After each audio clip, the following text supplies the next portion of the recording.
बिस्मिल्लाहिर्रहमानिर्रहीम। सलाम Lahore. City eight 10 में मैं हूँ आपकी मेज़बान सीमल हाशमी, इस दुआ के साथ कि आपका आज का दिन अच्छे तरीके से गुजरे। और नाज़न आज खुशखबरी ये है कि महकमा मौसमियात की जानिब से ये कहा जा रहा है कि मौसम जो है वो थोड़ा तब्दील होगा और ठंडी हवाएं चलने का, तेज़ हवाएं चलने का इम्कान है। तो लेट्स सी कि उनकी प्रेडिक्शन जो है वो कामयाब होती असल में हवा चलती है या नहीं, गर्मी का जोर टूटता है नहीं, क्योंकि रोज़े जा रहे हैं और रोज़ादारों के लिए अगर मौसम ठंडा हो जाए तो आसानी पैदा हो जाएगी। दर्जा हरारत की तरफ चलते हैं। सुबह 6 बजे के करीब दर्जा हरारत 32 डिग्री सेंटीग्रेड रिकॉर्ड किया गया।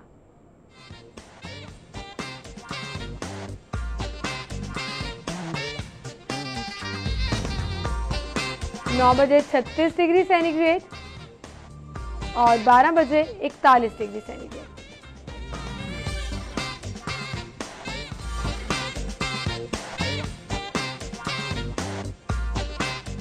तीन बजे के करीब दर्जा हरारत 42 डिग्री सेंटीग्रेड, 6 बजे 39 और 9 बजे 34 डिग्री सेंटीग्रेड।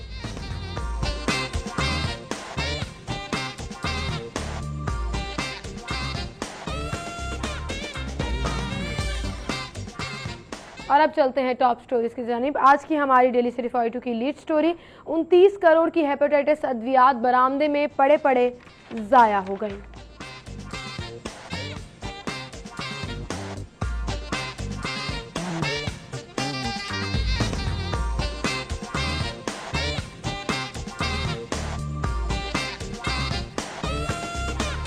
इंटर के पर्चों के स्कूल की टीचर्स से मार्किंग, रिजल्ट खराब आने का खदशा।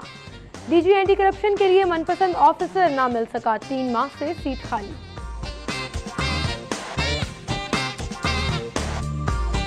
और आखिरी टॉप स्टोरी, मियां मुस्तफा शुजाउर रहमान डीसीओ के बाद रमजान बाजारों के दौरे, महंगी अशिया बेचने वाले जेल जाएंगे।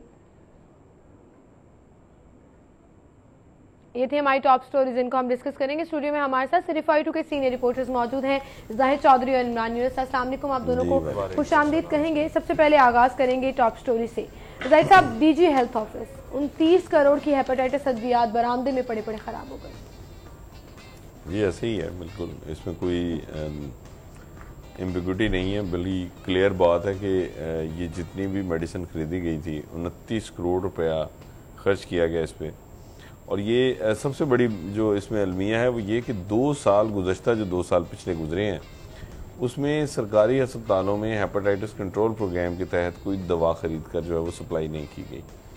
और इस जो पंजाब हेपेटाइटिस कंट्रोल प्रोग्राम है, ये जब से वफाक से जो है वो सूबे को मिला है ये प्रोग्राम, तो ये पहले दिन से बहरानों का शिकार है। तो 2 साल से तो इसके लिए दवाई ही नहीं खरीदी गई, फंड्स लैप्स होते रहे हैं। आप ये अंदाज़ा लगाएं कि नवंबर 2014 से ऑनवर्ड, बल्कि अक्टूबर से ऑनवर्ड जो है ना वो, यानी वो उस माली साल में पूरे में जो है वो दवाई नहीं खरीदी गई। फिर गुज़श्ता माली साल में जो है ना वो उसके नेक्स्ट जो है वो ये जो अभी चल रहा है इसमें नहीं खरीदी गई। तो ये 2 माली साल जो है वो उसमें दवाई खरीदी नहीं जा सकी। मरीज जो हैं वो रुल रहे थे और हेपेटाइटिस बीसी की जो है वो मेडिसिन दस्तयाब नहीं थी। साल के बाद मैं ये अर्ज करने लगा हूँ कि 2 साल के बाद, इतने तवील इंतजार के बाद 29 करोड़ रुपए की ये मेडिसिन जो है वो टैबलेट फॉर्म में हुई गई। अब होना ये चाहिए था कि उसकी कोडल फॉर्मेलिटीज पूरी करके आप जितनी भी दवाई है वो सारी की सारी अपने हॉस्पिटल्स में जो है वो उसको सप्लाई कर देते, लेकिन ऐसा नहीं हुआ बदकिस्मती से। उसको पहले वो जो एक स्टीरियोटाइप स्टाइल है कि जी पहले स्टोर कर लें जी, फिर उसके बाद देखेंगे जी वो एक एक डब्बा देंगे। अब वहाँ पे स्टोरेज के लिए जो है वो आप जगह देखें तो वो बरामदे में जहाँ पे डायरेक्ट सनलाइट पड़ रही है उस पर, और 45+ टेम्परेचर है, कोई पंखा नहीं है, कुछ नहीं है। और ये जिस हिस्से में डीजी हेल्थ ऑफिस के जिस हिस्से के बरामदे में इसको रखा गया है वो बिल्डिंग जो है वो वैसे ही डेंजरस डिक्लेयर की हुई है, और वो एक किस्म की जो है वो कर्नम किस्म की बिल्डिंग है। ये वही मेडिसिन है ना जो अभी पिछले दिनों आपने ही खबर दी थी कि जी बिल्कुल जो है वो खरीदी गई हैं।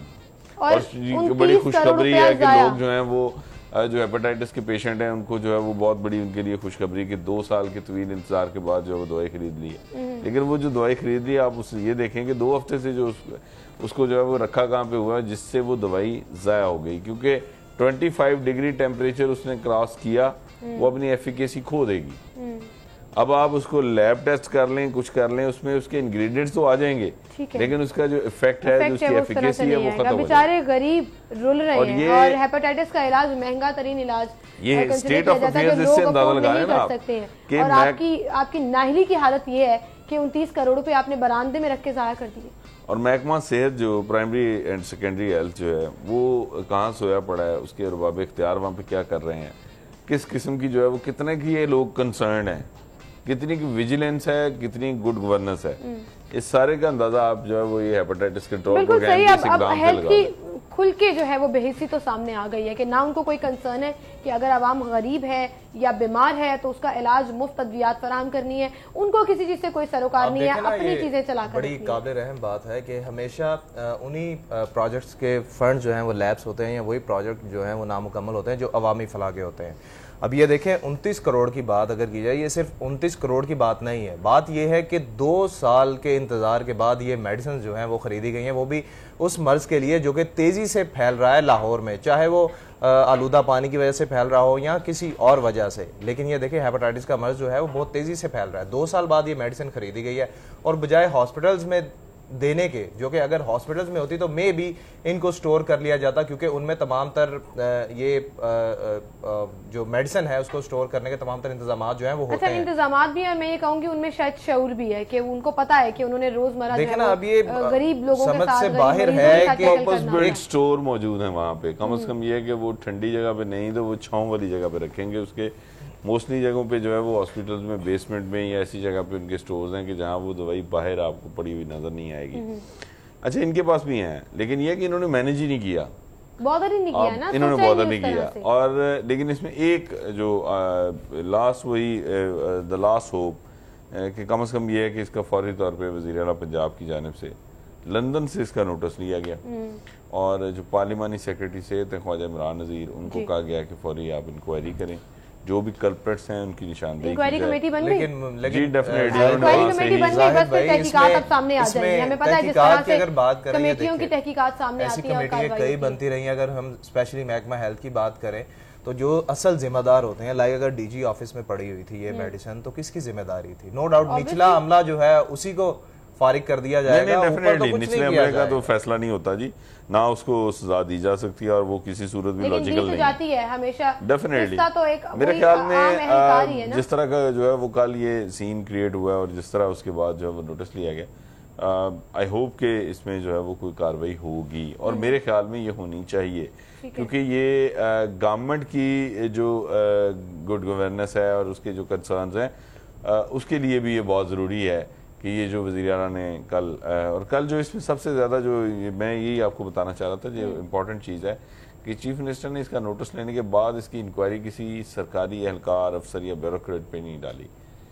पार्लिमानी सेक्रेटरी सेहत को कहा है, जो कि वो वज़ीर आला टास्क फोर्स बराए इंसदाद जाली अद्वियात के वाइस चेयरमैन भी हैं, तो वो ख्वाजा इमरान नज़ीर को ये ड्यूटी सौंपी गई है कि आप इसको लीड करें और देखें कि ये क्यों हुआ है और किसने ये मेडिसिन जो है वो रखी है, क्योंकि इसमें तो कोई दो राय नहीं कि इसमें अब आपने क्या प्रूव करना है। बरामदे में सख्त इस मौसम में आपने दवाई रख दी, डब्बे के ऊपर लिखा हुआ है 25 डिग्री टेम्परेचर, वहां मेंटेन हो ही नहीं सकता, 45 से कम है ही नहीं वहां पे, उसमें चांस है ही नहीं कि आप उसको तो जो है उसको जस्टिफाई आप नहीं कर सकते उसको कि जी आपको जस्टिफिकेशन। बिल्कुल, अगली खबर की तरफ चलते हैं। अब इंटर के जो पेपर्स हुए हैं अभी रिसेंटली, उनको स्कूल टीचर से मार्क कराया जा रहा है, तो डेफिनेटली रिजल्ट तो खराब आएगा।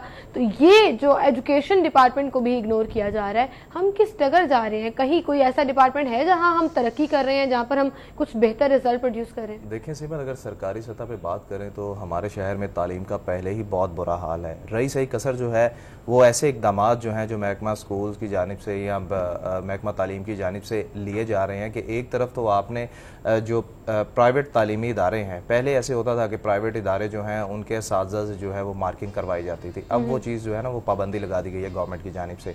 दूसरी आप ये बात देखें कि अगर इंटर के पेपर हैं, इंटर के स्टूडेंट्स के पर्चे हैं, आप उन्हें मार्किंग करवा रहे हैं स्कूल असातिज़ा से।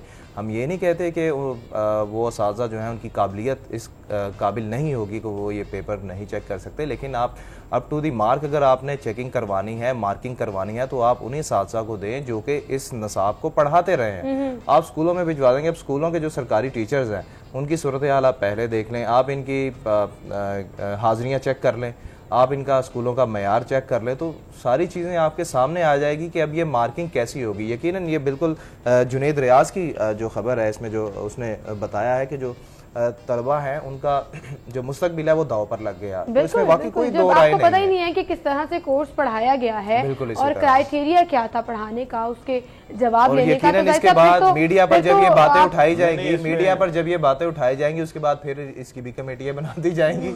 इसमें जो सबसे ज्यादा जो इम्पोर्टेंट चीज है वो ये है कि गवर्नमेंट को इस तरह के जो है वो एजुकेशन डिपार्टमेंट में जो इस तरह के इकदाम हैं कि इंटर के पेपर हैं, स्कूल के टीचर को भेज रहे हैं आप। हम नहीं ये कहते कि वो स्कूल का टीचर पढ़ा लिखा नहीं है, बहुत पढ़े लिखे लोग अब स्कूल टीचर हैं, जो ख़ास तौर पे आपने फ्रेश जितनी भी आपकी रिक्रूटमेंट है वो सारी MA MPhil में आ रहे हैं, वो बहुत पढ़े लिखे हैं। इशू ये है कि आपका मैकेनिज्म जो है वो कब ठीक होगा, ये अनसर्टेनिटी आपकी कब दूर होगी। एजुकेशन डिपार्टमेंट में वो अनसर्टेनिटी आज तक ख़त्म नहीं हुई, उनके ले डाउन प्रोसीजर ही उन्होंने आज तक कोई वजह नहीं किया कि ये सेट प्रोटोकॉल्स हैं, इनको इस तरह आपने फॉलो करना है। ये एक दिन का काम तो है नहीं, आपने सारा साल यही काम करना है और आइंदा रेस्ट ऑफ द लाइफ जो है वो इस मुल्क ने जब तक जो है ना वो दुनिया है, जब तक जो है वो इंसान इस जो है वो ग्लोब के ऊपर मौजूद है, एजुकेशन तो ख़त्म नहीं होनी, उसने आगे बढ़ते रहना है।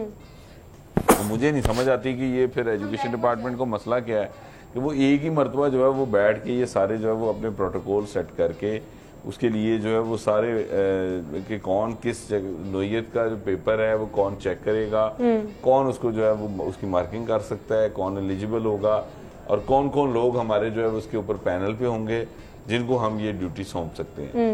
ये तो बाकायदा वो बना होना चाहिए आपका कि SOP बना होना चाहिए जिसके अकॉर्डिंगली जो है वो आप का पेपर है, ये 200 टीचर हैं जी हमारे पास पंजाब में, अच्छा ये फलां है, ये इसमें जनाब ये हमारे पास ये 150 हैं, 200 हैं, 300 जितने भी हैं आपके पास। ये तो ऐसा तब हो ना जब आप काम करना चाहो और आप बेहतरी के लिए काम करना चाहो, जहां पर आपने काम चलाओ पॉलिसी रखनी है कि जो चीज हाथ में आ रही है उससे बस काम चलाओ, तो फिर चीजें जो है वो बेहतर नहीं होती। हम मजीद खबरें भी डिस्कस करेंगे, एक छोटी सी ब्रेक लेते हैं, ब्रेक के बाद दोबारा हाजिर होंगे।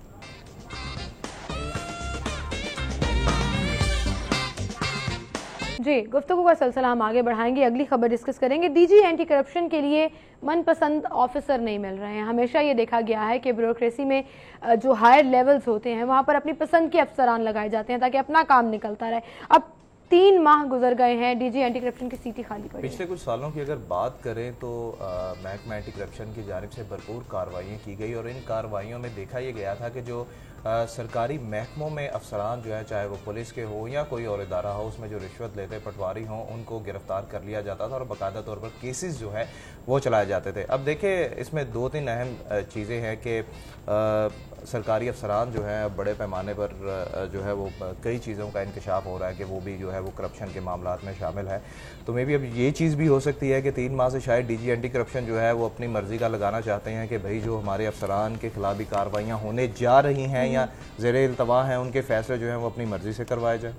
अच्छा, ये सिर्फ जो है वो जिस तरह इमरान बता रहे हैं एंटी करप्शन की हद तक ही नहीं है कि जी DG एंटी करप्शन ये ठीक है, ये हर जगह भी यही काम होता है कि सूटेबल बंदा जो हमें सूट करे, जो हमारी मर्जी का हो, ताकि वो हमारे मुताबिक जो है वो चीज़ों को लेके आगे चल सके। ये हर जगह पे जो है वो ये कि अजीबो गरीब किस्म का जो है वो सरकार का फिनोमेना डेवलप हो गया। सेंसिटिव इदारा है जिसमें नहीं वो मेरी अर्ज सुनिए, मैं अर्ज कर रहा हूँ। देखिए बात ये है कि तमाम डिपार्टमेंट ही अपनी अपनी जगह इंपॉर्टेंट होते हैं, लेकिन जिस तरह इमरान कह रहे हैं कि टॉप ऑफ द मैन जो है वो आपने बड़ा इंपॉर्टेंट होता है कि जो हेड है उसकी सीट अगर खाली होगी तो इसका मतलब पूरा डिपार्टमेंट बंद ही पड़ा है। फिर तो उनकी कोई सुनवाई नहीं होगी और कोई बॉर्डर भी नहीं करेगा कि अगर कोई केस आया उसको किस तरह से चलाना है। एंटी करप्शन के DG मुस्तकिल मौजूद नहीं है तो नीचे को काम हो रहा होगा, वहाँ पे कुछ नहीं होगा, आवेगा आवे जो है वो बिगड़ा होगा। इशू ये है कि ये क्यों नहीं लगाया जाता, यहाँ पे जो है वो प्रॉब्लम आ जाती है कि स्वाय फेवरेटिज्म की जो एक वबा और वायरस जो है वो हमारे यहाँ फैल चुका है, हमारी जो है ना वो उसमें कल्चर में, वो इसकी वजह में जो है वो सबसे बड़ी है। और जो ना लगाने से जो नुकसान होता है उसको कोई गेज करने को तैयार नहीं। हालांकि ये बहुत इंपॉर्टेंट सीट है और मेरे ख्याल से ऐसी सीट्स पर ना आने से भी लोग कतराते हैं, और ये वो क्योंकि सीट है आपको ऑब्वियसली वही करना पड़ता है जो आपको अहकाम दिए जाते हैं। आप अपनी मर्जी से पंजाब गवर्नमेंट का आप वतीरा, करने को पंजाब काम गवर्नमेंट नहीं का कर सकते। वतीरा ही यही है कि जो भी अहम महकमे होते हैं, चाहे छोटा कोई महकमा भी हो, वहाँ पर हमेशा जो अफसर लगाया जाता है वो हमेशा वही लगाया जाता है कि जो अपनी मर्जी का हो, जो कि हमारे फैसले जो है उनके मुताबिक काम करें। बिल्कुल सही। आगे बढ़ते हैं। रमजानुल मुबारक का महीना है और एक जानिब कहा जा रहा है महंगी अशिया बेचने वालों को जेल भेजेंगे। ये कल जो है वो सूबाई वज़ीर एक्साइज एंड टैक्सेशन पंजाब मियां मुस्तफा शुजाउर रहमान ने कहा। दूसरी जानिब रमजान बाजारों में चीजें मिल रही हैं, सस्ती मिल रही हैं, सब्सिडाइज मिल रही हैं, लेकिन ओपन मार्केट में जो एक उन्होंने मैकेनिज्म बनाया था कि मैजिस्ट्रेट तैनात होंगे जी, हर मार्केट के बाहर जो है वो मैजिस्ट्रेट होगा और आप कैंप लगाए जाएंगे, वो सूरत हाल नजर नहीं आ रही। जब आपकी तमाम तर तवज्जो जो है, जब वज़ीर आला ने कह दिया कि रमज़ान बाज़ारों पर कोई कम्प्रोमाइज़ नहीं किया जाएगा, उसमें क्वालिटी और क्वांटिटी और इसके साथ साथ आप प्राइस पे कोई कम्प्रोमाइज़ जो है वो नहीं किया जाएगा, तमाम इंतज़ामिया जो है जिनमें वज़रा, सेक्रेटरीज और मजिस्ट्रेट जो है वो इसकी तरफ ध्यान दें। अब जब तमाम तर आपकी मैन पावर जो है वो रमज़ान बाज़ारों की तरफ लग जाएगी, मंडियों में लग जाएगी, जो कि मंडियों से सामान जो है वो यहाँ पर लाया जाना है रमज़ान बाज़ारों में, उसके बाद ओपन मार्केट का तो बुरा हाल ही होगा। कल हमारे कुछ रिपोर्टर्स ने रिपोर्ट किया कि शहर में मुर्गी का गोश्त जो है वो 15 सरकारी रेट से 15 रुपये ज़ायद फ़रोख्त हो रहा था।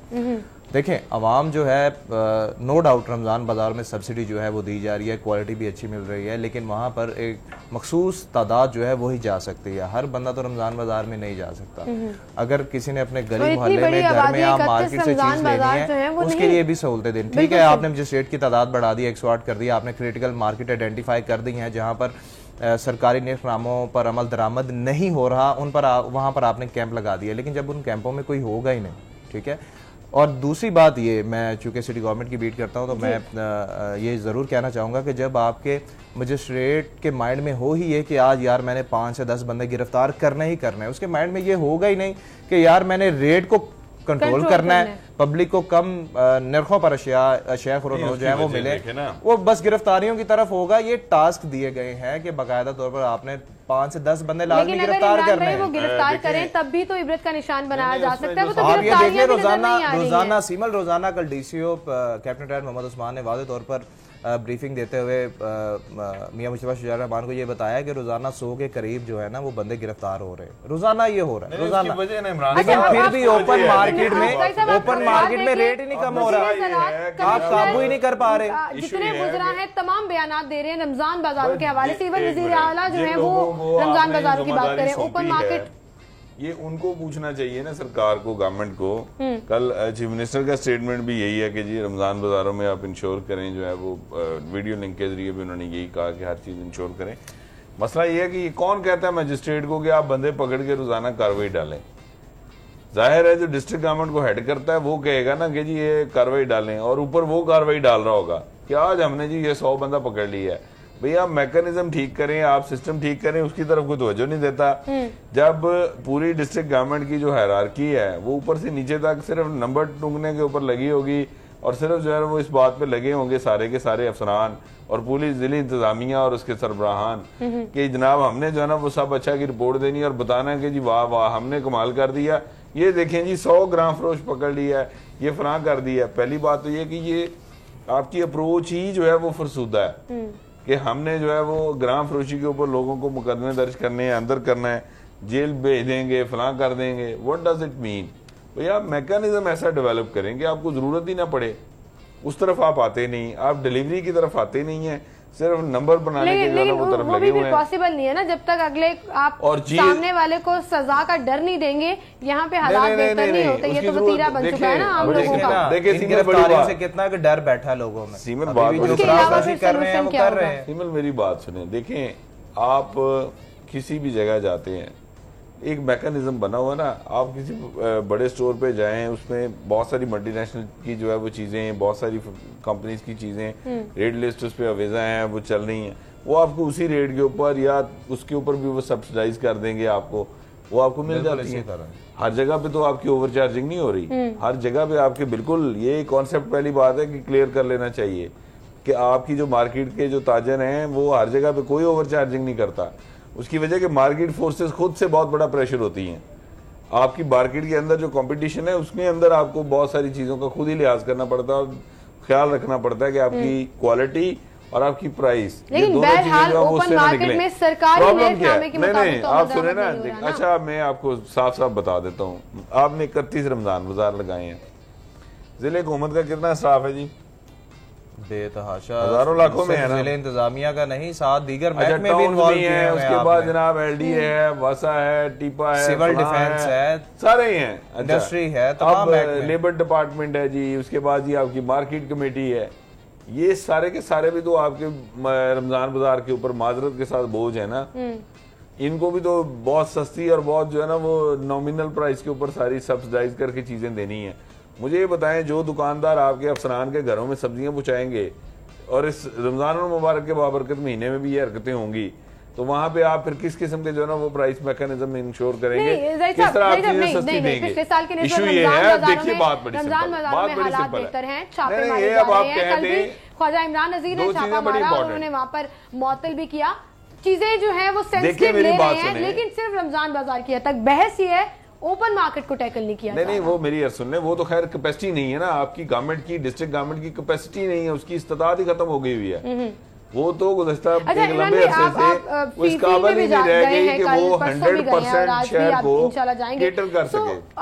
आप क्या सूरत हाल देख रहे हैं? क्या रमजान बाजारों में जैसे भाई साहब बता रहे हैं ऐसे हालात नजर आ रहे हैं? देखिए जी, बिल्कुल आप भी ठीक कह रही हैं, जाहिद भाई भी ठीक कह रहे हैं, और मैं भी गलत नहीं कह रहा कि नो डाउट तमाम तर मशीनरी जो है, हुकूमती मशीनरी, उसका फोकस जो है वो इस वक्त रमजान बाजार है। क्यों? क्योंकि वज़ीर आला शहर से बाहर है, उन्होंने अहकामात जारी किए हैं और जो उनके अहकामात पर अमल नहीं करेगा वो फिर अपनी सीट से हाथ धोएगा। ठीक है, शायद यही वजह हो कि रमज़ान बाज़ारों में अशिया जो है वो सस्ती भी मिल रही है, मेयारी भी मिल रही है। ये तो हो गई एक बात। दूसरी बात की तरफ आ जाए कि आम मार्केट में चीज़ें जो हैं वो सरकारी नफ़ा पर फ़रोख्त नहीं हो रही हैं। रमज़ान से पहले भी फ़रोख्त नहीं हो रही थी और रमज़ान के बाद इनकी हालत मज़ीद ख़राब इस वजह से हुई है कि जो आपने प्राइस कंट्रोल मजिस्ट्रेट बनाए हुए थे उनको भी आपने इन्वॉल्व कर लिया, किसी ना किसी तरीके से आपने उन्हें रमज़ान बाज़ार में इन्वॉल्व कर लिया। देखिए, अगर वो क्रिटिकल मार्केट में बैठ रहे हैं तो सिर्फ कुछ देर के लिए बैठ रहे हैं। ठीक है, गवर्नमेंट ने 31 क्रिटिकल मार्केट जो है 33 क्रिटिकल मार्केट्स वो आइडेंटिफाई किए हैं जहां पर रेट कंट्रोल हो ही नहीं पा रहा, वहां इन्होंने कैंप लगा दिए हैं। अब वहां पर जो अमला बैठा हो, वहां पर मजिस्ट्रेट जो है वो बिठाया हुआ था, वो मजिस्ट्रेट को भी आपने लगा लिया रमजान बाजार में, तो पीछे कौन ख्याल रखेगा? अगर वो निचला अमला कोई बिठा देता तो निचले अमले की कौन मानेगा? दूसरी बात ये रही कि जब आप दुकानदारों से, ताजरों से फायदा ले रहे हैं, चाहे वो किसी भी शक्ल में ले रहे हैं, तो फिर आपको कैसे आप उसको ये कहेंगे कि भाई वो सरकारी निज़ामों पर अमल दरामद अभी आपने बताया कि रोजाना की बुनियाद पर 100 या इससे ज्यादा लोग जो है वो गिरफ्तार किए जा रहे हैं, जुर्माने किए जा रहे हैं, तो क्या इससे लोगों को सबक नहीं आ रहा? आप ये मैं आपको सिंपल सी एक बात बताता हूँ कि सिटी गवर्नमेंट जो है वो 5 से 10 हज़ार रुपया एक बंदे को जुर्माना करती है, बाद 20,000 रुपया जुर्माना करती है। अब एक बंदे का स्टोर है, देखें आप उसे जितना जुर्माना कर रहे हैं, खाली जुर्माना करना जो है वो हल नहीं है इस चीज का। अगर आप जुर्माना नहीं कर रहे, आप उसे जेल भेज रहे हैं, जेल में वो 1000, 2000, 3000 का वकील करवा के छूट जाता है, और जो कि रोज वो ग्राम फरोशी करके रोजाना हजारों रुपए कमा रहा है, तो महीने में कहाँ ये बात चली जाती है? आप डेली तो एक दुकान के खिलाफ नहीं ना कार्रवाई कर रहे, आपका एक मजिस्ट्रेट है और एक इलाके में मेरे ख्याल के मुताबिक एक एरिया में को 1 लाख से ज्यादा दुकानें तो होंगी। फिर अगर ये इस तरह चलता रहा तो फिर तो अच्छे की उम्मीद नहीं है। फिर तो कोई बकायदा एक मैकेनिज्म बनाना पड़ेगा, एक मैकेनिज्म बनाना पड़ेगा, एक पॉलिसी बनाना पड़ेगी और देखना पड़ेगा, इन चीजों को आइडेंटिफाई करना पड़ेगा कि फ्लॉज कहाँ पर हैं। ठीक है, अब कल भी हमने मियां मुस्तफा शौहर रहमान से न्यूज़ नाइट में यही बात की थी कि भाई आप रमजान बाजारों में सब्सिडी दे रहे हैं, तो ऐसी चीज ऐसे क्यों कोई लाएअमल नहीं बनाते कि आम मार्केटों में भी कुछ आप ऐसी सब्सिडी दें, ऐसी सब्सिडाइज चीजें दें कि जो ताजिर हैं या जो मार्केट वाले हैं वो महंगी अशिया शहरियों को फरोख्त ही ना करें। बिल्कुल सही। और उस पे उन्होंने इनकार, कहते जी वो बहुत मुश्किल है। आइंदा आने वाले दिनों में देखेंगे और किस हद तक महंगाई का तूफान जो है वो आता है, या अच्छे की उम्मीद रखें या फिर हालात और बुरे होंगे। बहुत शुक्रिया इमरान यूसुफ जायद चौधरी साहब, आप हमारे साथ मौजूद थे। नाज़रीन, इसी के साथ हम यहाँ पर एक ब्रेक लेंगे, ब्रेक के बाद दोबारा हाजिर।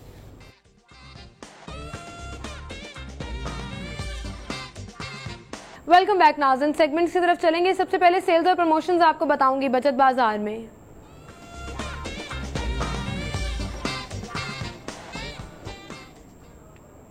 शू प्लैनेट है सबसे पहले, जिस पर आपको अप टू 30% तक ऑफ मिलेगा। जाएं, जाकर शॉपिंग करें और 30% तक पैसे बचाएं।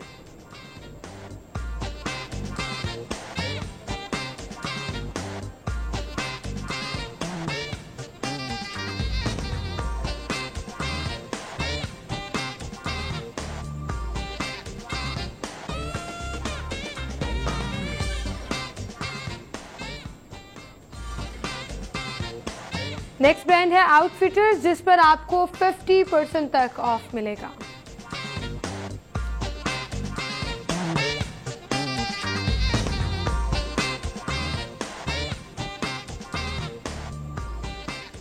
और आप सलीम फैब्रिक्स पर जा सकते हैं, जहां से आपको 15% तक डिस्काउंट मिलेगा। अगर आपको मेरी वार्डरोब पसंद आ रही है तो भी सलीम फैब्रिक्स पर जाएं और 15% तक डिस्काउंट जो है उसको। हाइपर स्टार अगर आप जा रहे हैं तो देखते हैं आज हाइपर स्टार में कौन सी चीज़ों पे आप पैसे बचा सकते हैं। क्लोजअप टूथपेस्ट है 175 grams, retail price 155, promotional price 129, 26 rupees आप बचा सकते हैं।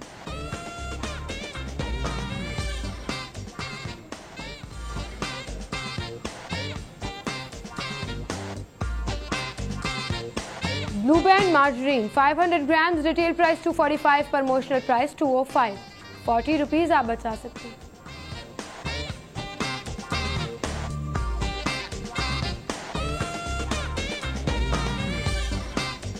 और अब गैर मुल्की करेंसी रेट्स आपको बताएंगे ओपन मार्केट से माल के हाल में। जी, माल के हाल में सबसे पहले अमेरिकन डॉलर है हमारे पास 105.05, कीमत फरोख्त है 105.30।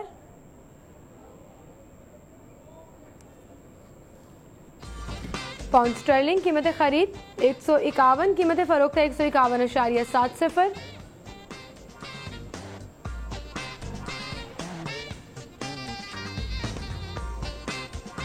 यूरो की कीमत खरीद है 118.50, कीमत फरोख्त है 119।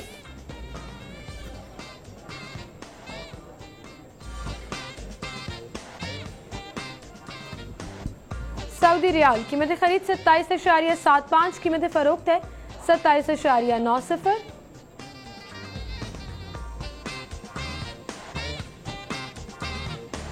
यूएई दिरहम कीमत खरीद 28.50, कीमत फरोख्त है 28.65।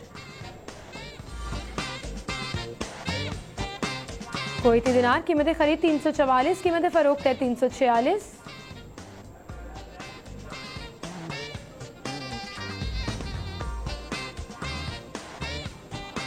ऑस्ट्रेलियन डॉलर कीमत खरीद है 77, कीमत फरोख्त है 77.45।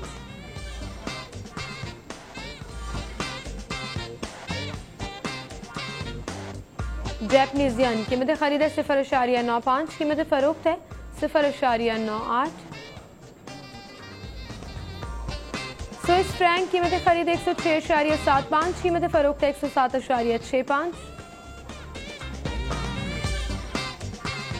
और कनेडियन डॉलर सबसे आखिर में कीमत खरीद 81.50, कीमत फरोख्त है 82.05।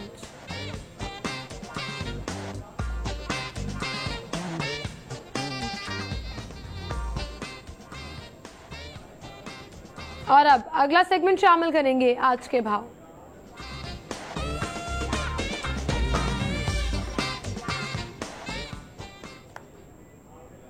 आज के भाव में हमारे साथ मौजूद हैं शहजाद खान अब्दाली। शहजाद, बताइएगा गुलबर्ग में सब्जियां और फल किस कीमत पर मिल रहे हैं? शहर की ओपन मार्केट में आज सब्जियों की कीमतों में 2 रुपये से लेकर 5 रुपये तक इजाफा देखने में आ रहा है, जो आज ज़िले इंतज़ामिया की जानब से सरकारी नरखनामा जारी किया गया है। इसके मुताबिक जो सब्जियों की कीमतें हैं वो कुछ इस तरह से हैं। इनमें जो आलू छिलका है वो 2 रुपये इजाफे के बाद 29 रुपये, इस तरह आलू शुगर फ्री 25 रुपये, आलू स्टोर का 20 रुपये, प्याज 27 रुपये, टमाटर 18 रुपये। इसके अलावा अदरक थाईलैंड से इंपोर्ट किया गया है 44 रुपये, लहसुन चाइना 146 रुपये, इसके अलावा अदरक चाइना 80 रुपये, बैंगन 31 रुपये, इसके अलावा खीरा जो है वो 33 रुपये, लहसुन देसी 131, करेले 33, पालक 18, लीमू देसी जो स्पेशल हैं इनकी कीमत में भी 2 रुपये फी किलोग्राम में इजाफा देखने में आ रहा है। ये सरकारी नरखनामे के मुताबिक 180 रुपये हैं, लेकिन ये 200 से ज़ायद पर फ़रोख्त किए जा रहे हैं। इसके अलावा लीमू देसी जो दर्जा दोम के हैं वो 110 रुपये, इसके अलावा माड़ू 27 रुपये, फलियाँ जो हैं वो 47 रुपये। दीगर सब्जियों की कीमतों की अगर हम बात करें तो उनमें बंद गोभी जो है वो 15 रुपये, फूल गोभी 47 रुपये, घिया कद्दू 27 रुपये, सब्ज़ मिर्च 40, शिमला मिर्च 47, अरबी जो है वो 69 रुपये, इसके अलावा घिया तोरी 22 रुपये, भिंडी 47, मटर 85, मूली 11, इसके अलावा गाजर चाइना 19 रुपये, आम कच्चे जो हैं वो 20 रुपये, इसके अलावा लसूड़े 24 रुपये, टिंडे देसी 47 रुपये और हलवा कद्दू की कीमत ज़िले इंतज़ामिया की जानब से 7 रुपये फी किलोग्राम मुतय्यन की गई है। इसके अलावा आपको बताता चलूँ कि मुर्गी के गोश्त की कीमत में सरकारी नरखनामे के मुताबिक 4 रुपये फ़ी किलोग्राम कमी देखने में आ रही है, जिसके बाद वो 231 रुपये के हिसाब से दस्तियाब है। इसके अलावा जो जिंदा ब्रायलर मुर्गी है उसकी कीमत 153 रुपये और परचून में उसकी कीमत 159 रुपये फ़ी किलोग्राम है। जो अंडे फार्मी हैं वो 77 रुपये फ़ी दर्जन के हिसाब से दस्तियाब है मार्केट में। ताहम सरकारी के नरखनामे के मुताबिक सब्जियाँ न मिलने पर सार्फिन ने शदीद तहफ़्फ़ुज़ात का इज़हार किया। सार्फिन का ये कहना है कि ज़िला इंतज़ामिया की तमाम तर तवज्जो जो है वो रमज़ान बाज़ारों पर मरकूज़ है। ओपन मार्केट में इसके क्या हालात हैं ये भी ज़िला इंतज़ामिया को ज़रूर इस चीज़ का नोटिस लेना चाहिए। DC लाहौर जहाँ रमज़ान बाज़ारों का दौरा कर रहे हैं वहीं ओपन मार्केट का भी दौरा कर रहे हैं ताकि उनको मालूम हो सके कि ओपन मार्केट में सार्फिन के साथ क्या बीत रही है। जी शुक्रिया शहजाद खान अब्दाली। जेनिथ शॉप पर अगर आप जा रहे हैं तो वहाँ से बीफ जो है वो आपको मिलेगा 490 रुपये किलो में और मटन है 840 रुपये में। बीफ कीमा 520 में और मटन कीमा है जी 960 में।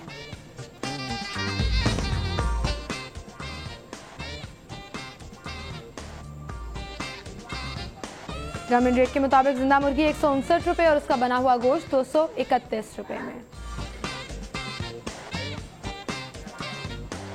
और इसी के साथ यहाँ पर एक ब्रेक लेंगे। ब्रेक के बाद आप अना यूसुफ से हेडलाइंस जानेंगे और उसके बाद प्रोग्राम में दोबारा हाजिर होंगे।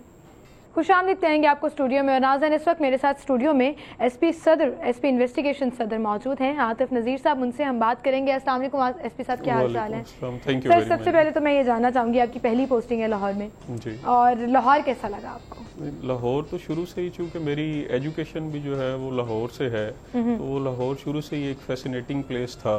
तो एजुकेशन के बाद जब यहाँ पे सर्व करने का मौका मिला है तो मैं बिल्कुल इक्वली उतना ही एंजॉय कर रहा हूँ जितना जब हम लोग यहाँ पे स्टडी किया करते थे तो किया करते थे। लेकिन एज अ ऑफिसर और ऑन ड्यूटी उस लिहाज से अगर देखा जाए तो लाहौर टफ है। वो डेफिनेटली अब एजुकेशन के हवाले से तो वो बंदे के पास टाइम भी हुआ करता था, लेकिन अब चूँकि रिस्पॉन्सिबिलिटीज़ हैं और आप जो हैं वो आपको रिस्पॉन्सिबिलिटीज़ को ना सिर्फ फुलफिल करना होता है बल्कि एक्सपेक्टेशंस जो हैं वो आवाम की, ऑफिसर्स की, उसके मुताबिक आपको डिलीवर करना होता है। तो लाहौर इसमें कोई शक नहीं कि निस्बतन दूसरे शहरों के टफ़ है, लेकिन आप जितना ज़्यादा काम करेंगे उस हिसाब से जो है वो आपको उस टफनेस का एहसास नहीं होगा। बिल्कुल सही। अच्छा एसपी साहब, CSS करने का ख्याल कैसे आया था? मेरा चूँकि बैकग्राउंड रूरल है तो वहाँ पे शुरू से ही जो है वो आवाम को थाने कचहरियों के हवाले से काफ़ी आगाही होती है। तो फैमिलीज़ में एक टेंडेंसी होती है कि जी बच्चे ने CSS करना है, तो शुरू से ज़हन में था तो सही। बस उसके बाद फॉर्मल एजुकेशन जब कंप्लीट हुई तो उसके बाद अटेम्प्ट की कोशिश की, अल्लाह ताला ने मेहरबानी फरमाई तो इस तरह से जो है वो जी सेकंड अटेम्प्ट मेरा हुआ था जी, फर्स्ट में नहीं हो सका था। अच्छा। तो इस तरह से जो है वो शुरू से एक माइंड में था तो अल्लाह ताला ने उस ख्वाब को पूरा कर दिया। और आपको पता था कि आपने पुलिस डिपार्टमेंट साइड पर ही आना है? जी मेरी फर्स्ट चॉइस पुलिस डिपार्टमेंट ही थी जी। और वो क्योंकि मतलब आपकी फैमिली की वजह से और वो रूरल बैकग्राउंड में कंपैरेटिवली दूसरे डिपार्टमेंट से जो है वो जुडिशरी, पुलिस और डिस्ट्रिक्ट एडमिनिस्ट्रेशन ये ऐसे डिपार्टमेंट्स हैं कि जिसमें निस्बतन लोगों को जो रूरल बैकग्राउंड से जिनका ताल्लुक होता है उनको ज़्यादा अट्रैक्शन फील होती है। तो मेरी फर्स्ट चॉइस पुलिस ही थी और अल्लाह का शुक्र है कि उस हिसाब से जो है वो मुझे जो है बिल्कुल ठीक किया। सही। अच्छा पहली पोस्टिंग आपकी कहाँ पर हुई थी? मेरी जब मैंने फॉर्मल अपनी स्पेशलाइज्ड ट्रेनिंग कंप्लीट की नेशनल पुलिस एकेडमी इस्लामाबाद से, तो उसके बाद मेरी प्रोविंशियल एलोकेशन गिलगित बल्तिस्तान की थी। अच्छा। वहाँ पे मैंने कोई 3-3.5 साल सर्व किया।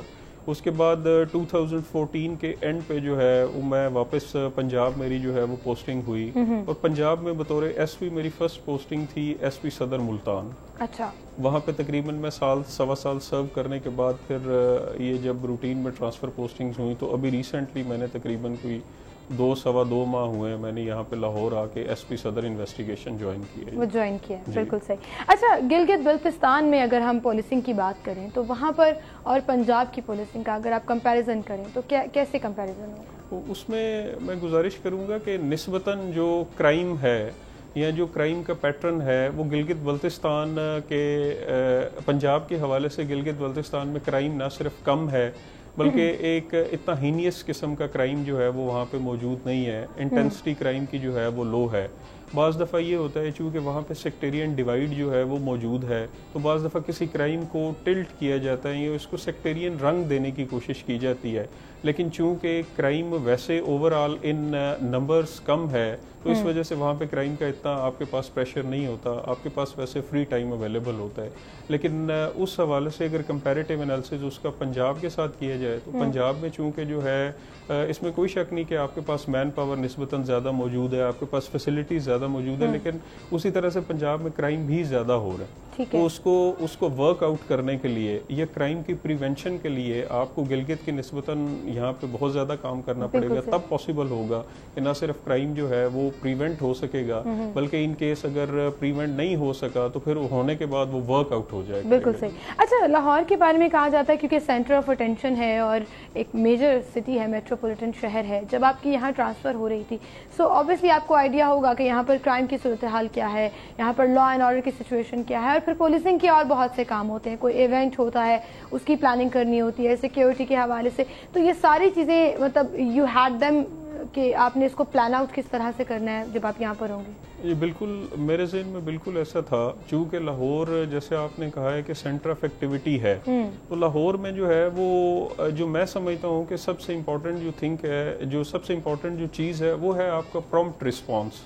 किसी भी इंसिडेंट को जब आप खुद से देखना शुरू कर देंगे, उसका खुद से आप एनालिसिस करेंगे, तो मेरा ख्याल है कि उस पर ना इतनी सेंसेशन पैदा हो सकेगी और ना ही जो है वो आप ऐसा होगा कि जी क्राइम वर्कआउट नहीं हुआ, या आप मेन ये है कि आप किस हद तक जो है वो उस पर तवज्जो देते हैं, आपका टाइम, आपकी तवज्जो, आपकी मेहनत जो है वो किसी भी किस्म के क्राइम को टैकल करने के लिए मेरा ख्याल है उसमें फिर आपको कोई इशू नहीं आएगा। कोई इशू नहीं आएगा, बिल्कुल सही। अच्छा, अभी तक आपके करियर में आप 2010 से पास आउट हुए और उसके बाद आपकी पोस्टिंग्स चल रही हैं, कोई इंटरेस्टिंग इंसिडेंट, कोई इंटरेस्टिंग केस आपको मिला हो जिसको सॉर्ट आउट करके आपको बहुत ज़्यादा एक्साइटमेंट हुई? मैं समझता हूँ कि पुलिस की जॉब ऐसी है कि हर दिन कोई ना कोई नया इंसिडेंट, कोई ना कोई नया वक़ुआ आपके साथ हो रहा होता है। तो उसमें एक था जब ये नांगा पर्वत पे जो फॉरेन कोपैमा थे वो हिट हुए थे, तो वो केस था, उसमें जो है वो हम लोग लॉ इन्फोर्समेंट एजेंसीज के साथ पुलिस ने जो है उस केस को वर्कआउट करने के लिए, लोगों को गिरफ्तार करने के लिए जो है वो बड़ा इंपॉर्टेंट रोल प्ले किया था। चूँकि मेरी पोस्टिंग उस टाइम पे वहाँ पे थी और मैं भी उस टीम का एक्टिव मेंबर था, एक तो वो मेरे जहन में है।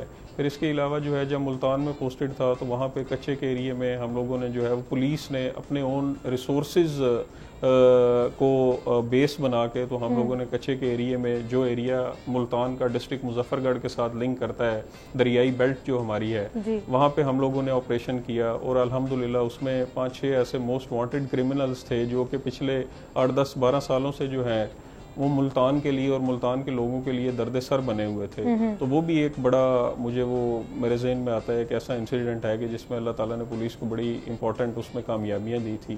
तो भी लाहौर के हवाले से भी इंशाल्लाह हम लोग काम कर रहे हैं और मेरा ईमान है कि जब आप काम करेंगे तो अल्लाह ताला डेफिनेटली खुद ब खुद जो है वो आपको हेल्प आउट करता है। बिल्कुल सही। अच्छा, ऑपरेशनल साइड और इन्वेस्टिगेशन साइड, आपको कौन सी साइड ज़्यादा अट्रैक्ट करती है?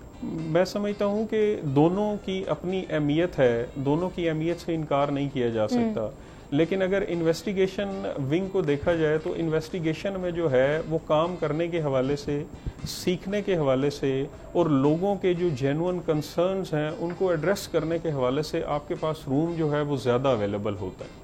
क्योंकि ऑपरेशंस में जब एक दफ़ा केस रजिस्टर्ड हो गया तो उसके बाद उस केस की तफ्तीश जो है वो इन्वेस्टिगेशन के पास आ जाएगी। सही। तो उसमें लोगों को जितना रिलीफ मैं समझता हूँ कि इन्वेस्टिगेशन विंग में निस्बतन जो है वो आप बैठ के दे सकते हैं, शायद ऑपरेशंस में उतना पॉसिबल नहीं होगा। लेकिन इसके साथ एक और चीज़ आपको ऐड करना चाहूँगा कि जब हम किसी जगह पे ऐसे कोई बात समझते हैं, को फील होता है कि जी कोई ऐसी कोई प्रॉब्लम आ रही है ऑपरेशन साइड में या इन्वेस्टिगेशन साइड में, तो फिर जो है वो ऑपरेशन या इन्वेस्टिगेशन का हमें फ़र्क जो है वो ख़त्म हो जाता है। हम लोग बिल्कुल एक टीम की तरह काम करते हैं। फिर उसमें जो है वो चाहे प्रॉब्लम ऑपरेशंस के मुतल्लिका हो चाहे इन्वेस्टिगेशन के मुतल्लिका हो, फिर वो हम सब का कॉमन कॉज होता है और उस कॉमन कॉज के लिए हम सारे लोग मिल के काम करते हैं। सही, यानी कि वेल कोऑर्डिनेटेड होता है और जिसको जहाँ पर ज़रूरत होती है वो उसको उसके मुताबिक जो है वो जी डेफिनेटली। बिल्कुल सही। अच्छा, इन्वेस्टिगेशन आसान है हमारे यहाँ पर जो हमें फैसिलिटीज़ दी गई हैं उसके अकॉर्डिंगली? अभी with the passage of time पिछले कोई 1-2 साल के अरसे में जितना इन्वेस्टिगेशन विंग लाहौर में जितनी फैसिलिटीज़ प्रोवाइड की गई हैं तो मुझे तो ये लगता है कि अब केसेस को वर्कआउट करना, केसेस पे काम करना जो है वो हमारे लिए काफ़ी आसान हो गया। उसमें जो है वो मुख्तलिफ जो इन्वेस्टिगेशन के हमारे जो टूल्स हैं, मसलन एक तो हमारी ह्यूमन इंटेलिजेंस जो है वो अच्छी होती जा रही है। एंड्रॉयड फ़ोन्स उनको दे दिए गए हैं, उन फ़ोन्स में बहुत सारे ऐसे क्रिमिनल्स का डाटा साइमल्टेनियसली उनके पास अवेलेबल होता है। इसके अलावा हमारी जो है वो फोरेंसिक एक्सपर्टीज़ जो है वो with the passage of time काफ़ी ज़्यादा डेवलप होती जा रही हैं। इसके अलावा हमारा अपना आईटी सेक्शन है, आईटी सेक्शन में हमारा सीडीआर एनालिसिस जो है और मोबाइल्स के हवाले से जितना काम है वो।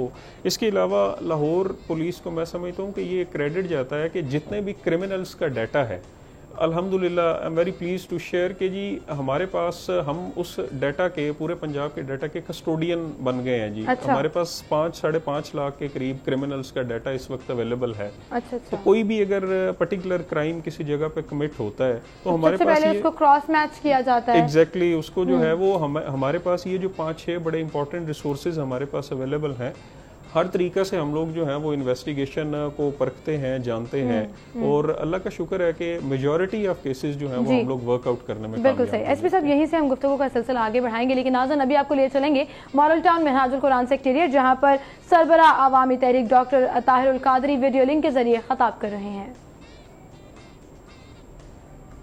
जो नाज़रीन मॉडल टाउन में मिनहाजुल कुरान सेक्रेटेरिएट में इस वक्त अवामी तहरीक के एहलकार मौजूद हैं और वहाँ पर वीडियो लिंक के ज़रिए सरबराह Awami Tehreek doctor Tahirul Qadri video link के ज़रिए ख़ताब कर रहे थे, लेकिन अभी शायद हम वहाँ नहीं। ठीक है, हम गुफ्तगू का सिलसिला आगे बढ़ाते हैं, आपको दोबारा भी लिए चलेंगे जब हमारा वहाँ पर जो है वो टेक्निकल जो इश्यूज़ हैं वो सॉर्ट आउट हो जाएंगे। एसपी साहब, हम बात कर रहे थे इन्वेस्टिगेशन की। बहुत सी ट्रेनिंग की ज़रूरत होती है, मसलन बेसिक्स चीज़ें होती हैं कि कोई अगर क्राइम सीन है तो उसको सिक्योर किस तरह से करना है, एविडेंस कलेक्ट किस तरह से करने हैं। सो क्या इसकी प्रॉपर कोई ट्रेनिंग भी दी जाती है पुलिस एहलकारों को? जी, मैं इसमें गुजारिश करूंगा कि कैपेसिटी बिल्डिंग जो है वो शुरू से ही जो है वो हमारे उसका एक डेफिशिएंसी के तौर पे उसको कंसिडर किया जाता रहा है।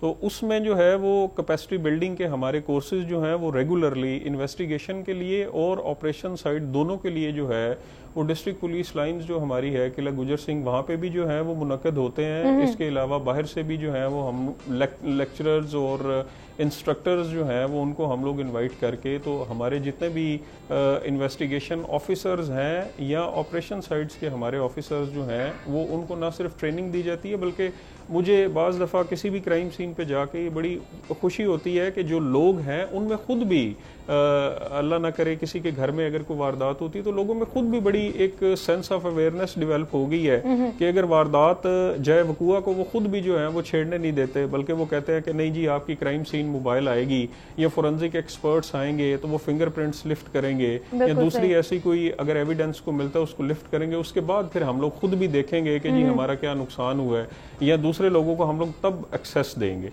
तो ये सेंस ऑफ अवेयरनेस जो है वो with the passage of time काफी और डेफिनेटली फिर ऐसी चीजें जो हैं वो इन्वेस्टिगेशन में जरूर हेल्प आउट करती हैं। कुछ मजीद बातें भी आपसे करेंगे नाज़रीन, एक छोटी सी ब्रेक लेते हैं, ब्रेक के बाद दोबारा हाजिर होंगे।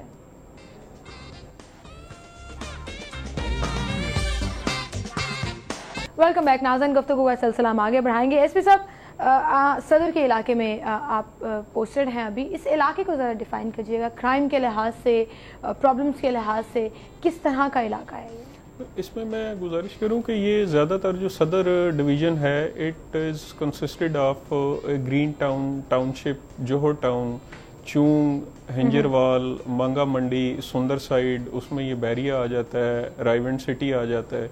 तो ज़्यादातर ये वाला एरिया है और मैं और ऑपरेशन साइड जो है वो तकरीबन हमारे जो 13 थाने हैं उनको देखते हैं। तो क्राइम के हवाले से जो है वो इस किस्म का क्राइम होता है। इसमें जो है उसमें बाज़ दफ़ा जो है वो लोग जब घरों से बाहर जाते हैं, पर्टिकुलरली ये जो हमारी बैरिया साइड बनती है या EME सोसाइटी या ये जो नहर के किनारे के साथ सोसाइटीज़ है, उसमें कभी कभार थेफ्ट के केसेस जो हैं वो सामने आते हैं। चूँकि इसमें होता ही है कि लोग मौजूद नहीं होते, तो जो क्राइम कमिट करने वाला बंदा है उसको को आधा घंटा 2 घंटे का टाइम मिल जाता है।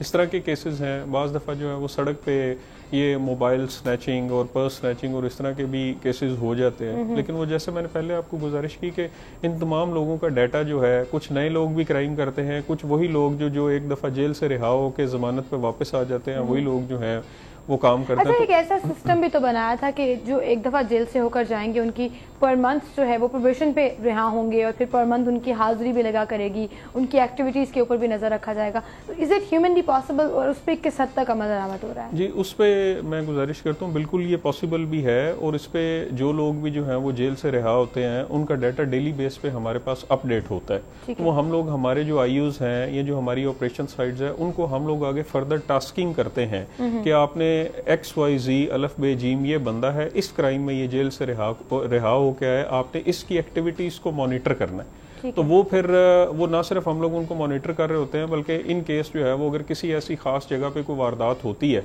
जो हमें लगता है कि जी मोडस ऑपरेंडाई इस क्राइम का ये है और इसमें ये लोग इन्वॉल्व हो सकते हैं, तो हम लोग उनको बुला के इंटरोगेट करते हैं और उसमें हमें बाज़ दफ़ा कामयाबी मिल जाती है कि जी ये वही बंदा है जिसने पहले भी वारदात की थी और ये अब दोबारा जो है वो चूंकि जेल से रिहा होकर आ गया तो ये दोबारा वारदात कर रहा है, तो उसको हम लोग मॉनिटर कर रहे होते हैं। ठीक है, ठीक है। अच्छा, इंटेरोगेशन की आपने बात की, तो इन्वेस्टिगेशन में अब इंटेरोगेशन का क्राइटेरिया क्या है? वो जो एक रवायती सोच है आम लोगों में कि बहुत मार पीट कर, वायलेंस के जरिए, क्या अब क्योंकि ऑब्वियसली इनोवेशन आ चुकी है, बहुत सी चीज़ें तब्दील हो गई हैं, जिद्दत भी आ गई है, सो क्या तरीक़ेकार होता है इंटेरोगेशन करने का?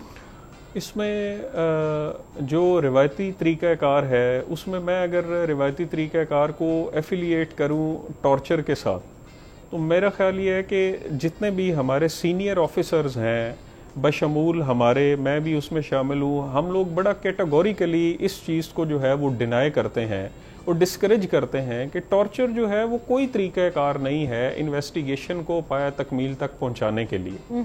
इन्वेस्टिगेशन जो है वो एक बड़ा सब्र आजमा एक मरहला होता है जिसमें जो है वो एक्यूज्ड के साथ तफ्तीशी अफसर को बहुत मेहनत करना पड़ती है, उसकी स्टेटमेंट्स लेके उनसे चीज़ों को एनालाइज करना, फिर वो जो उससे जो है वो एविडेंसेस रिकवर होते हैं उन पे फोरेंसिक की असिस्टेंस लेना या हमारे आईटी सेक्शन की असिस्टेंस लेना या सीआरओ से मदद लेना, तो इन्वेस्टिगेशन जो है वो बड़ा मेहनत तलब काम है। हम लोग तकरीबन, लेकिन यहाँ पर ऐसी भी बहुत सी मिसालें मिली हैं, आपकी डिवीजन में नहीं, मुख्तलिफ डिवीजन में, लाहौर के मुख्तलिफ थानों में ऐसी मिसालें भी मिली हैं कि वो गिरफ्तारी उसी दिन डाल दी जाती है या तो अव्वल डाली ही नहीं जाती और फिर किस तरह उनको तशद्दुद का निशाना बनाया जाता है, ऐसे सबूत भी सामने आए, तो वो चीज़ें कहीं ना कहीं तो एग्जिस्ट करती हैं। जी बिल्कुल, मुझे ये बात एडमिट करनी चाहिए, लेकिन इसके साथ मैं ये भी गुजारिश करूँगा कि हम लोग जो हैं वो अपनी हर मीटिंग में, जो हमारा हर दरबार होता है जिसको CCPO साहब प्रिजाइड करते हैं, उसमें बड़ी वाज़े तौर पे डायरेक्शंस दी जाती हैं कि किसी भी किस्म की अगर इन्वेस्टिगेशन के हवाले से असिस्टेंस चाहिए तो वो जो है वो उसके लिए ना सिर्फ हम लोग बल्कि सीनियर ऑफिसर्स भी हाजिर हैं। बट टॉर्चर जो है वो that is no mean to admit or to confess a crime by somebody. तो मैं नहीं समझता कि जो है वो, और उसमें जो है वो जो भी लोग इसमें इन्वॉल्व होते हैं टॉर्चर करने में या बाय टॉर्चर चीज़ों को उगलवाने में, उसके खिलाफ ना सिर्फ डिपार्टमेंटल प्रोसीडिंग्स होती हैं बल्कि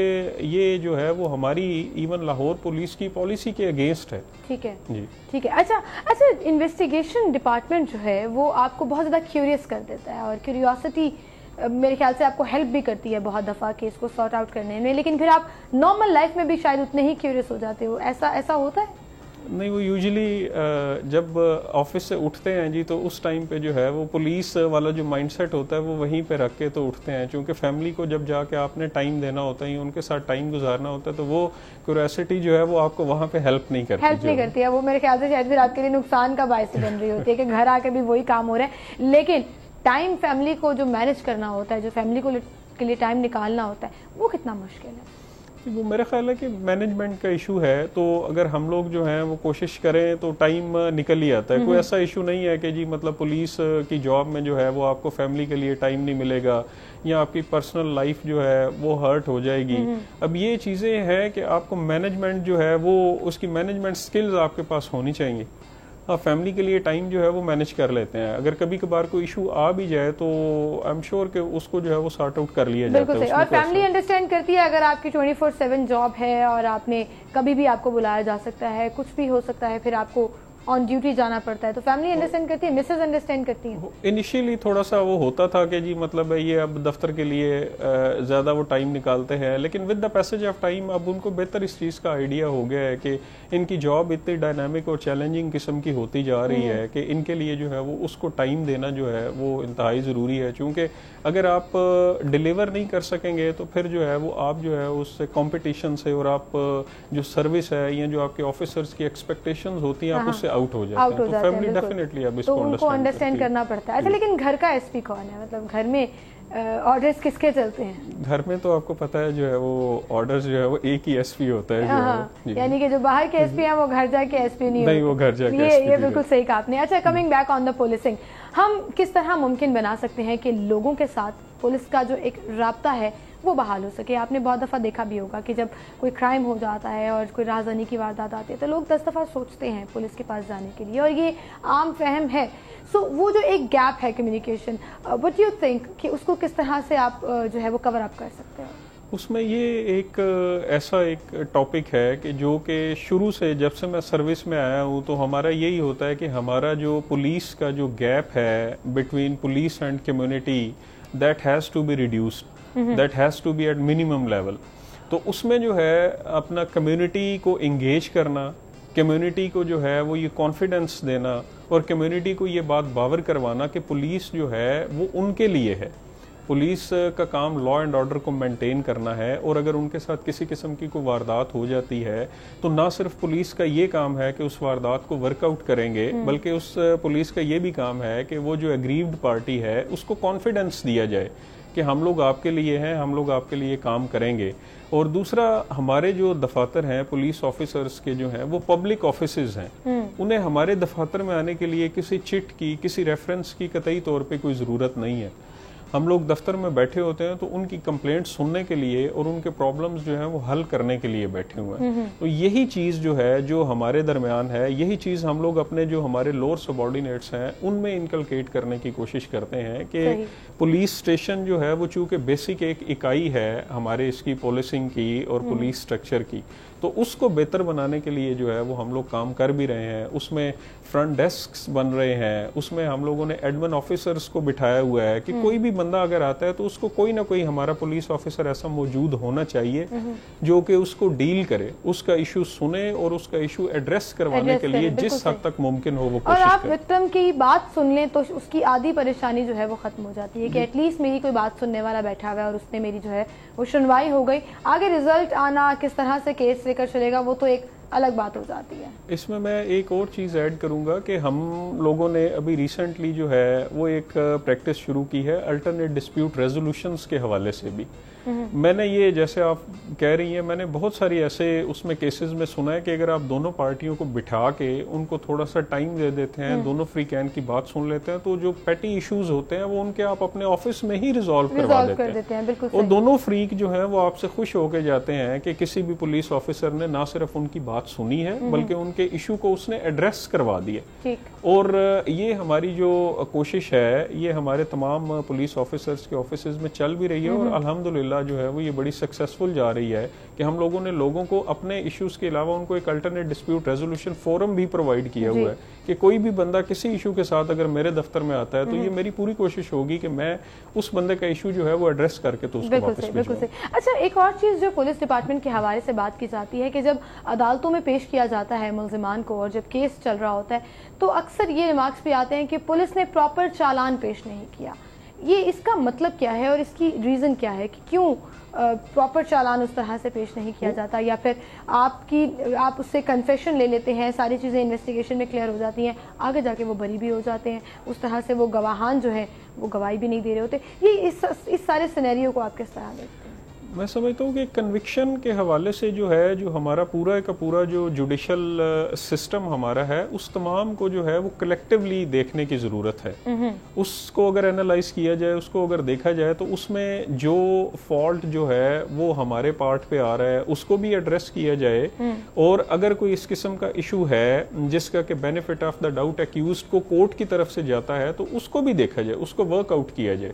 तो ये ऑब्जर्वेशन ठीक है कि कन्विक्शन रेट जो है वो हमारा स्लो है और बल्कि काफ़ी कम है। तो उसको देखने के लिए जो है वो पुलिस के हवाले से जितने उसमें इश्यूज़ हैं, आईओएस की ट्रेनिंग हो गई, आईओएस की कैपेसिटी बिल्डिंग हो गई, या जो हमारे लेटेस्ट एविडेंसेस हैं, मॉडर्न जो हमारे इलेक्ट्रॉनिक डिवाइसेस के एविडेंसेस जो हैं उनका एडमिसिबिलिटी होगी कोर्ट में, तो ये तमाम चीज़ें जब हम लोग देखेंगे तो उस हवाले से ना सिर्फ कन्विक्शन रेट जो है वो बेहतर हो जाएगा, बल्कि बेनिफिट ऑफ द डाउट भी जो है वो भी एक्यूज के खाते में नहीं बिल्कुल सही, बिल्कुल सही। अच्छा, इन दी एंड मीडिया के किरदार के ऊपर मैं ज़रूर जानना चाहूँगी कि विजिलेंट है, फ्रीडम ऑफ स्पीच भी है, सो ये आप इसको किस तरह से देखते हैं? मैं समझता हूँ कि मीडिया जो है वो बहुत सारे ऐसे इश्यूज़ पे जो है वो हमारी रहनुमाई भी करता है, और मीडिया और पुलिस का या डिस्ट्रिक्ट एडमिनिस्ट्रेशन का जो है वो जो कोऑर्डिनेशन है वो होना चाहिए। और यूजुअली मैं चूँकि लाहौर में अभी रिसेंटली 2-2.25 माह हुए हैं, तो मैंने जितने भी दफातर में और जितने हमारे जो हैं वो घरों में सिटी 42 की कवरेज जो है वो जितनी मैंने देखी है, मतलब मैं उससे बड़ा जो है वो आई एम वेरी प्लीज, बिकॉज के बहुत सारे ऐसे इश्यूज़ पे सिटी 42 हमारी रहनुमाई कर रहा होता है कि किसी अगर पर्टिकुलर प्लेस पे कोई ऐसा कोई क्राइम हो गया जिससे कुछ सेंसेशन फैलने का खदशा है या कोई ऐसी कोई प्रॉब्लम आ सकती है, तो उस चीज़ को देखते हुए जो है, उस टिकर को, उस ब्रेकिंग न्यूज़ को देखते हुए जो है वो हमारा रिस्पॉन्स जो है वो बहुत प्रॉम्प्ट हो जाता है, हम लोग उस चीज़ को एड्रेस कर लेते हैं। तो एक किस्म का ये हमारे लिए एक गाइडेंस का रोल प्ले कर रहा है जो है वो, मैं तो इसको बड़ा अप्रिशिएट करता हूं। हम तो अपनी जिम्मेदारी पूरी कर रहे हैं और इंशाल्लाह करते भी रहेंगे। इन दी एंड लाहौरियों के लिए कोई एक मैसेज जो आप देना चाहें? बस यही है कि हम लोग जो हैं वो लाहौरियों की और आवाम की खिदमत के लिए हैं, उनके जानो माल की हिफाजत जो है वो हमारी जिम्मेदारी है, और इस जिम्मेदारी से अच्छे तरीके से नबर्दाज़मा होने के लिए मेरी उनसे गुजारिश है कि वो भी पुलिस से ताउन करें ताकि जो है वो हम लोग बुराई का मुकम्मल तौर पे कला कमा कर सकें। बिल्कुल सही, इंशाल्लाह। बहुत शुक्रिया एसपी साहब, आप तशरीफ लाए। Good luck for all the cases जो भी आपको फ्यूचर में आपका सामना होगा जिनसे, और आप उनको सॉर्ट आउट कर सकें। बहुत शुक्रिया आपका, आप तशरीफ लाए। इसी के साथ नाज़रीन यहाँ पर हम एक ब्रेक लेते हैं, ब्रेक के बाद दोबारा हाजिर होंगे।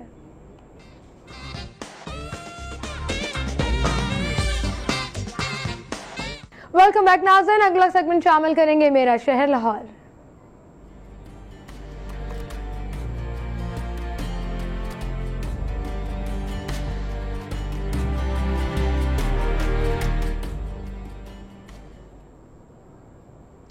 जी, मेरा शहर लाहौर में आज का हमारा टॉपिक है जी लाहौर का असल यानी कि पहला दरवाजा लोहारी गेट। इस पर हम डिस्कशन करेंगे। हमारे साथ स्टूडियो में मौजूद हैं आमिर रजा खान। अस्सलाम वालेकुम आमिर भाई, क्या हाल चाल है? अल्लाह का शुक्र। रोजे कैसे जा रहे हैं?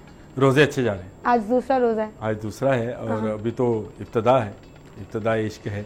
आगे आगे देखिए मौसम किस तरह सपोर्ट करता है। चले, सुना है कि संडे से बारिशें शुरू हो रही है तो मौसम अच्छा है। चलें जी, इंशाल्लाह अल्लाह मियां भी जो है वो अपनी रहमत बरसाए। और चलें जी, आगे टॉपिक का आगाज करते हैं। लोहारी गेट पहला और सबसे पुराना ये असल में लोहारी गेट तो बाद में इसका नाम बना, असल में ये लाहौरी गेट था।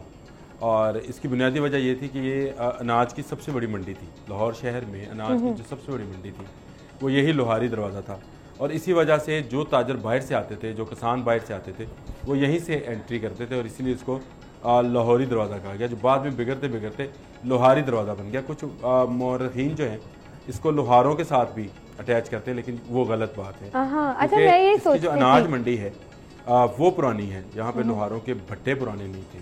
अच्छा। और उसकी वजह से अगर इसका नाम जो बिगड़ते बिगड़ते लोहारी दरवाज़ा, अब तो मुस्तअमल भी यही है, तो हम भी इसको लोहारी दरवाज़ा कहते हैं। और व्हाट अ वंडरफुल प्लेस। अब ये जो दरवाज़ा है ये खुद देखने के काबिल है। 1864 में मंटगोमरी गवर्नर थे पंजाब के, तो उन्होंने इस दरवाजे की दोबारा से रेनोवेशन कराई, बनवाया इसको, और वो आज तक दरवाज़ा मौजूद है।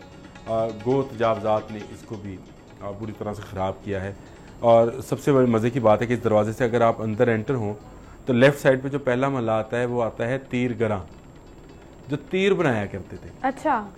उनका महल्ला था। अब वहाँ पर जो है सरकंडे की चिकें वगैरह बनती हैं, वो सारी कभी किसी ज़माने में यहाँ पे तीर बना करते थे, जो बाद में काम भी आते थे। जी जी। इसी तरह इसी के अंदर गली मुंज कुटा है। मुंज आप समझते हैं कि चावलों की होती है, तो उसके लिए ये एक गली पूरी मौजूद थी जहाँ पर ये काम करने वाले लोग रहते थे। इसके अंदर बैठक कातबा हैं, जो कि इल्म व अदब का एक ऐसा रोशन निशान था जिसको ज़माने ने ख़त्म कर दिया, कि जहाँ पर कातब बैठा करते थे, बड़े बड़े मुसन्निफ़ीन और जो शायर इकराम थे वो आते थे और वो वहाँ से अपनी किताबत कराया करते किताबों की।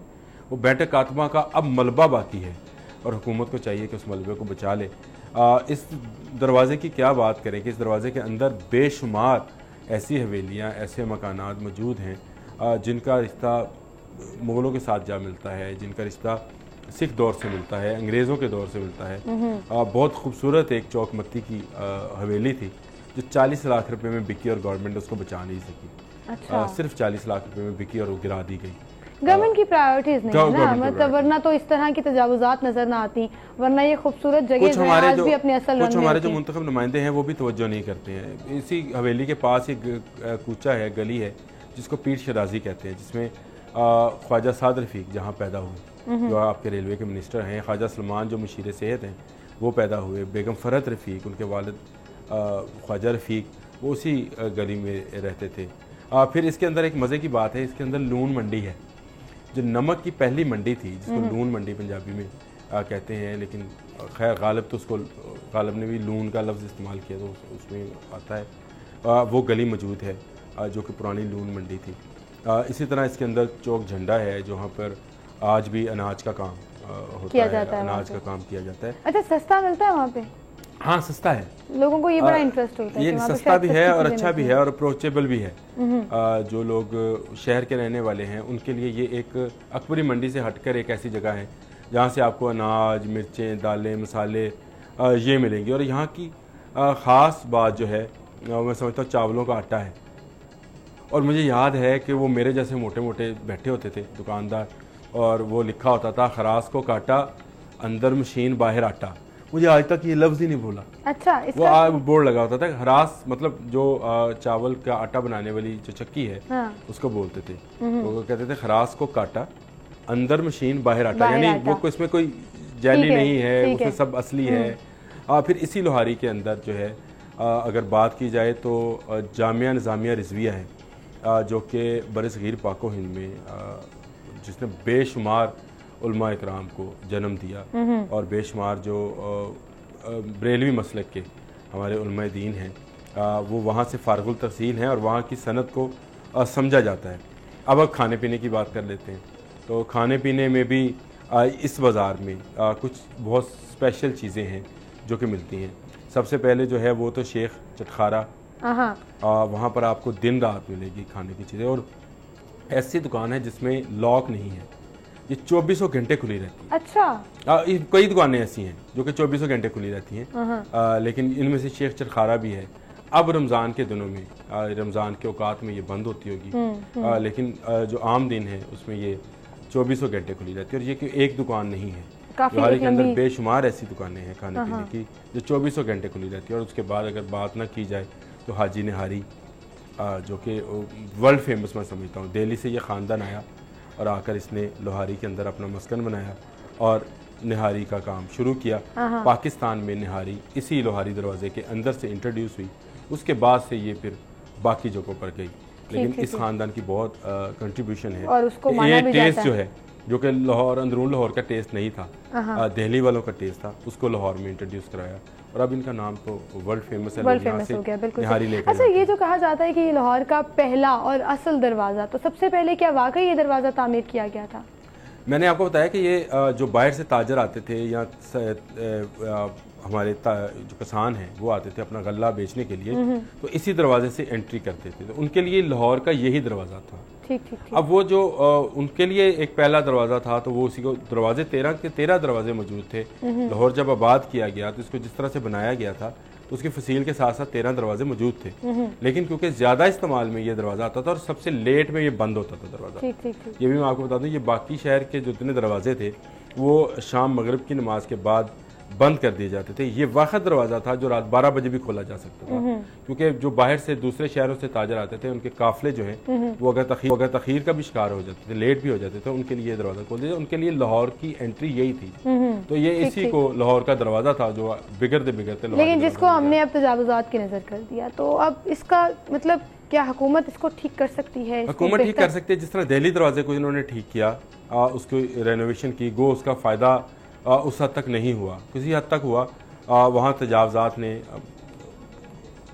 अभी भी जो वो कहते हैं ना खराब मशरूम किया है तजावुजात, वो खुद ब खुद वो खुद ब खुद निकल होती हैं, आती लेकिन वो हमारे महकमों का भी इसमें कसूर है। लेकिन लोहारी दरवाजे में भी ऐसे ही है कि तजावजात बहुत हैं। इसके इर्द गिर्द जो अंग्रेज़ दौर में जो बैरक्स बनी थी, जो कमरे बने थे, उन पर भी इवन कब्ज़ा है, और उनको भी अगर खाली करा लिया जाए और इस दरवाजे को दोबारा से रेनोवेट किया जाए, इसके सामने से जो तजावजात हैं उनको हटा दिया जाए, तो ये एक अच्छा लाहौर का मोनूमेंट बन सकता है।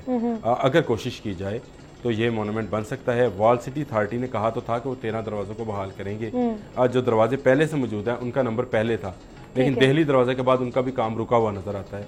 उसके बाद वो किसी दरवाजे में नहीं गई। इसमें बैठक कातमा को मैंने आपको पहले बताया, उसकी रेनोवेशन या उसकी दोबारा तमीर जो है वो बहुत ज़रूरी है। नहीं तो किताबत के फ़न से हमारे आने वाली नौजवान जो नस्ल है वो उसको भूल जाएगी, और ये हमारे लिए एक विरसे का खराब होना है। बिल्कुल सही, बिल्कुल सही। बहुत शुक्रिया आमिर भाई, आप हमारे साथ मौजूद थे। इसी के साथ नाज़रीन आपसे इजाज़त लेंगे। इंशाल्लाह कल सेम टाइम पर फिर से मुलाकात होगी। अपना बहुत सा ख्याल रखिएगा।